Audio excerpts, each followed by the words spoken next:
Emmanuel Macron will attend the France-Israel football match at the Stade de France on Thursday, in a gesture of fraternity and solidarity after attacks on Jewish fans in Amsterdam last week. Thousands of extra police will be on duty for the game taking place against a backdrop of high tension caused by the conflict in Gaza. The Elysée said the president's presence on Thursday aimed to show his entire and full support for the French team, as he does every match, but also send a message of fraternity and solidarity after the intolerable acts of anti-Semitism that followed the match in Amsterdam. Authorities in the Netherlands are investigating how Israeli football hooliganism, anti-Semitism, and local distress about the war in Gaza created a tinderbox situation that exploded into violence on the streets of Amsterdam. The city's police chief, Peter Holla, had said there had been incidents on both sides, starting on Wednesday night when Maccabi Tel Aviv fans tore down a Palestinian flag from the facade of a building in the city center, burned another, and destroyed a taxi. Amsterdam Mayor Femke Halsema said that on Thursday, anti-Semitic hit-and-run squads had attacked Maccabi Tel Aviv supporters, with calls on social media for the targeting of Jews. Footage showed men in blue and yellow Maccabi colors being beaten. 5 people needed hospital treatment and up to 30 were injured. According to the prosecution service, there are 4 suspects still in custody and due before the magistrate this week. The Dutch capital and nearby suburb of Amstelveen are in an official state of emergency.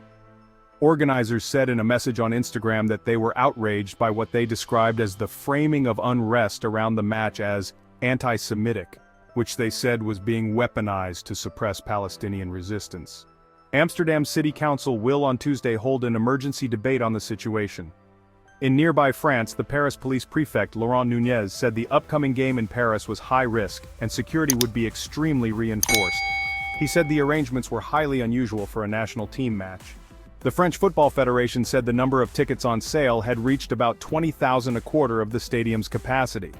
Even with the reduced ticket sales, between 4,000 and 5,000 police officers and gendarmes will be mobilized, compared with a maximum of 1,300 for a French national team match in a sold-out stadium.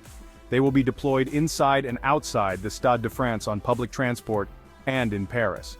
In addition, 1,600 security staff have been drafted in for the game. An elite police unit has been assigned to protect the Israeli team. Nunez said, "The Interior Minister has made available to me the resources of the Internal Security Force, which will enable us to be extremely reactive and prevent any excesses, any disturbances to public order either during the match or in the immediate vicinity of the match, or on the route of spectators who will be going to the match." The Dutch Prime Minister Dick Schoof was among those who condemned what he called anti-Semitic violence against Israelis. He is due to meet with Jewish groups on Tuesday. The Israeli Prime Minister, Benjamin Netanyahu, compared the incident to Kristallnacht, the state-sanctioned pogrom in Nazi Germany in 1938 in which an estimated 91 Jews were murdered. Israel's government has offered to help investigate the violence in Amsterdam but has also put pressure on the Netherlands to take tough action. On Monday, Israel's foreign minister appeared to criticize what he said was a low number of arrests, all of which happened before Thursday's match, despite reports of anti-Israeli violence later that night.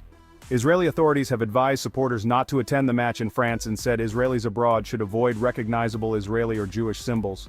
The Israeli National Security Council said on Sunday groups that want to attack Israelis have been identified in a number of European cities at the time of the planned match of the Israeli national team. It named Brussels, a number of British cities, Amsterdam and Paris. Don't forget to subscribe and hit the notification button for more updates.